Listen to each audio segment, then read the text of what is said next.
Complimentary hour, I suppose. I look forward to seeing you soon.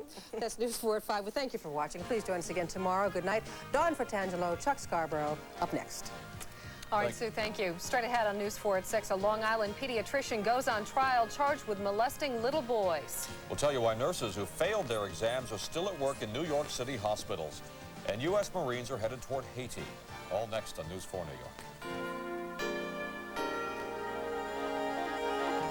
From WNBC TV, this is News 4 New York at 6 with Chuck Scarborough, Dawn Fratangelo, Al Roker's weather, and Len Berman sports. Good evening. It's no secret the New York City hospitals have a severe shortage of nurses. It's no secret that nurses are coming here from other countries to help fill this critical need. But News 4 has learned exclusively that hundreds of those nurses who give you drugs and who put needles in your arms have failed their exams. Mary Savillo has this investigative report.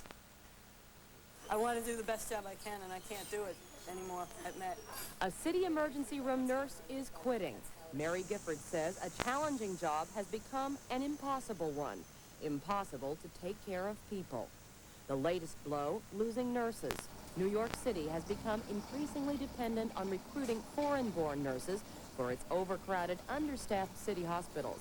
But News 4 has learned that half of 400 foreign nurses failed their licensing exam.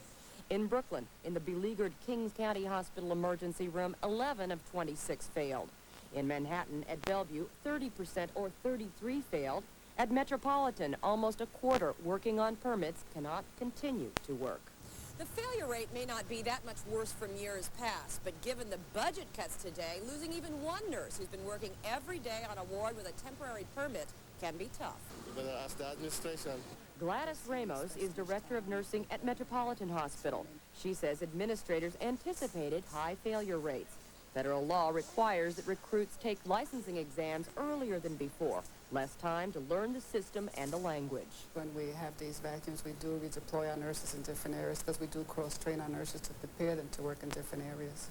But Mary Gifford wonders where they'll deploy from and how much more overtime nurses can work in hospitals suffering from budget cuts. Patients who were admitted mainly because they needed medicine in IVs couldn't get it because I had no one to go to the floor to find it for me, and our pharmacy was closed due to the budget cuts. I had maybe 10 or 12 dinner trays to go around to 15 patients. I had to decide who was more hungry or who needed it more, and that's just not fair.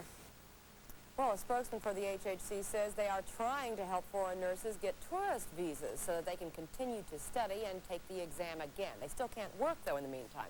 The city does not want to lose a substantial investment involved in recruiting those nurses. Dawn and Chuck. All right, Mary, thank you. A Manhattan judge has ordered drug and psychiatric testing for comedian David Brenner and his former girlfriend. The judge wants the pair tested before he decides which...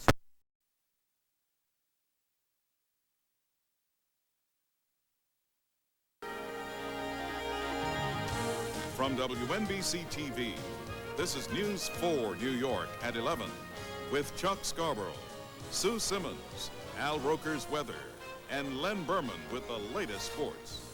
Good evening. A Bronx elementary school teacher is charged tonight with sexually abusing a little... A volunteer job tailored just for you.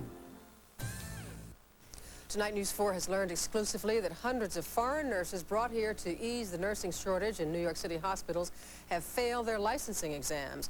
News 4's Mary Savillo reports more than half of 400 foreign nurses working with temporary permits flunked the test. That includes sizable numbers at beleaguered Kings County, Bellevue, and Metropolitan hospitals. The city says it's trying to help those nurses get tourist visas so they can stay here, study, and pass the tests. More than 43 million prescriptions for the sleeping medication Halcyon have been filled in